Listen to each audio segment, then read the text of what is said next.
मैं आज अपने आप को बहुत ही भाग्यशाली महसूस कर रहा हूं, क्योंकि all India gem and jewellery domestic council के लिए यह एक ऐतिहासिक दिन है कि हमारे लाडले मुख्यमंत्री, हमारे प्रभावी मुख्यमंत्री आज हमारे बीच में है।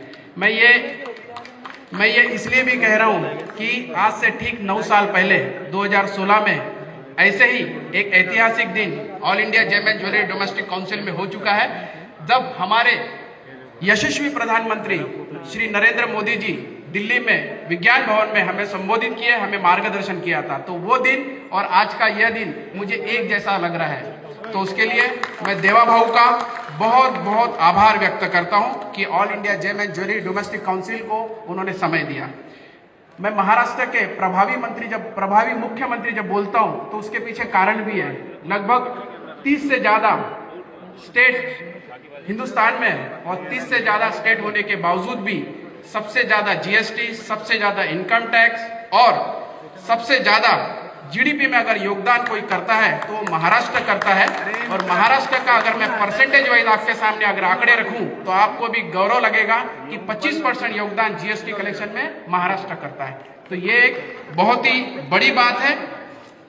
साथ ही मैं ये भी अपने आप को आज के दिन बड़ा गौरवशाली महसूस कर रहा हूं कि जीजेसी को आज 20 साल पूर्ण हुए हैं और 20 साल पूरे होने के साथ पूरा जो इसका इतिहास रहा है बहुत ही गौरवपूर्ण रहा है।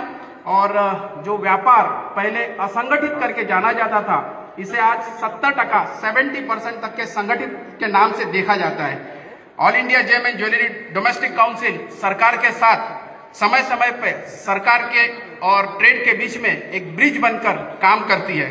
फिर वो इनकम टैक्स हो, हॉलमार्किंग हो, जीएसटी हो, पीएमएलए हो, आयात निर्यात हो या बजट रिकमेंडेशन हो, इन सभी में जीजेसी बढ़ चढ़कर ट्रेड का और सरकार का और देश हित में काम करती है। लाभम जैसा प्रोग्राम हम पूरे देश में करते हैं, जिससे कि हम हमारे व्यापारियों को संगठित होकर कैसा काम करें, एक ऑर्गेनाइज प्लेयर, एक कॉर्पोरेट युग में किस तरीके से अपने आप को आप आगे ले सकते हैं। तो इसके लिए हम लाभम जैसे एजुकेशनल प्रोग्राम चलाते हैं। साथ ही साथ हम लोग जब कभी भी मौका मिलता है टीवी के माध्यम से, तो सभी नेशनल टीवी चैनल पे हम सरकार की योजनाओं को हमारे देश के सभी व्यापारियों तक के पहुंचाते हैं। 14 मार्च 2024 हमारे लिए ये भी एक ऐतिहासिक दिन रहा है।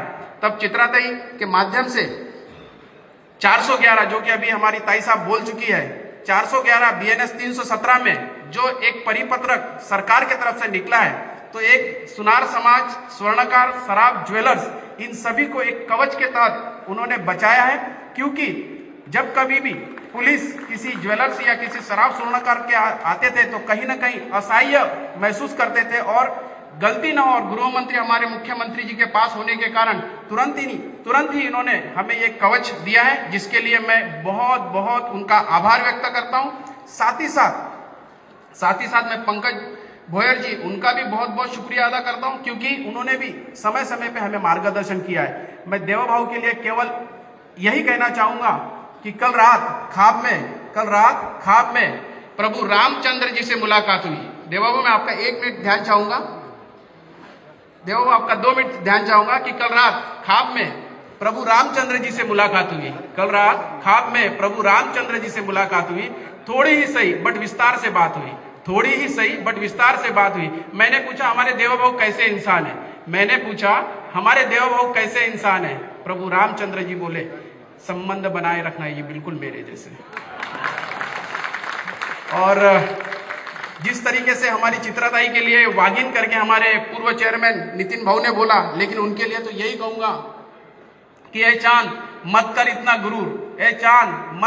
गुरूर कि तेरे पास है नूर। ये देख इधर भी हमारे पास भी है चित्राताई ऐसा कोहिनूर। और मैं अगर दोनों के लिए बोल रहा हूं तो हमारे एक और करीबी पंकज भोयर जी, क्योंकि पंकज भाई मेरे ननियाल से आते हैं, वर्धा से आते हैं, तो मंत्री बनने से पहले मेरा परिचय उनसे, तो उनके लिए तो बिल्कुल 2 लाइनें बिल्कुल सस्ती है उनके लिए कि साजो दिल के तराने बहुत है, जिंदगी जीने के बहाने बहुत है। साजो दिल के तराने बहुत है, जिंदगी जीने के बहाने बहुत है। पंकज भाऊ, ऊपर वाला आपको सही सलामत रखे, क्योंकि आपके चाहने वाले बहुत है। तो 14 मार्च ये एक हमारे लिए ऐतिहासिक दिन रहा है। साथ ही साथ मुझे आज भी याद है 24 सितंबर 2024 को मैंने देवा भाऊ को एक सिंपल SMS किया था, तब हमारा साइबर क्राइम जो हमारे साथ फ्रॉड होता था उसके लिए हमें तकलीफ में थे और गृह विभाग और पुलिस विभाग की तरफ से कुछ प्रॉब्लम्स हो रहे थे। तो मैंने 11 बजे इन्हें मैसेज किया कि साहब मुझे मिलना है, कुछ अर्जेंट कारण है। तो सर ने मुझे रात में 12:30 बजे अपने घर पे बुलाया और मिले। तो ये ऐसे कर्तृत्ववान मुख्यमंत्री हमारे साथ में होना, ये निश्चित तौर पे जितनी प्रशंसा करूं उतनी कम है। और मैं देवा भाऊ को यही कहूंगा कि GJC as all India gem and jewellery domestic council अपना कर्तव्य पूरा कर रही है समाज के लिए।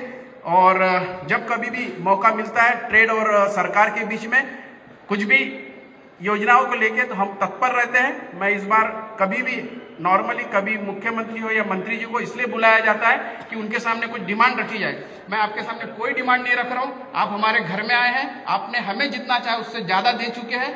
लेकिन इतना जरूर कहूंगा, जब भी आपकी कोई भी योजनाएं रही तो as all India gem and jewellery domestic council के चेयरमैन होने के नाते हम आपके साथ हैं। सरकार की सभी योजनाएं स्वर्णकार तक के, कारागिर तक के पहुंचाने की मैं हमी देता हूं। साथ ही साथ आपको ये भी बताता हूं कि gem and jewellery domestic council केवल एग्जीबिशन ही नहीं करती, लाभम जैसे एजुकेशनल प्रोग्राम ही नहीं करती।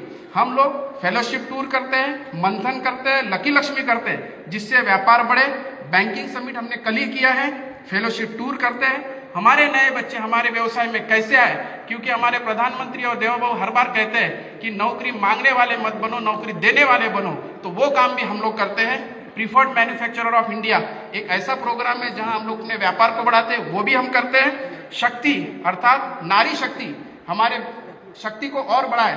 तो जब कभी भी एक और एक 11 करने होते हैं तो नारी शक्ति को हम लोग जोड़ लेते हैं। आभूषणम और जेमलिट, नॉट लास्ट बट लीस्ट, ये कहूंगा कि जिमलिट जैसा भी एक प्रोग्राम जो IIM अहमदाबाद में हमने सफलतापूर्वक किया है, जो कि यादगार रहा है। मैं बिल्कुल ज्यादा समय नहीं लूंगा क्योंकि टाइम अप हो चुका है। हमें देवा भाव को सुनना है, इसलिए मैं अभी देवा भाव से विनती करूंगा कि कृपया मार्गदर्शन करें। धन्यवाद।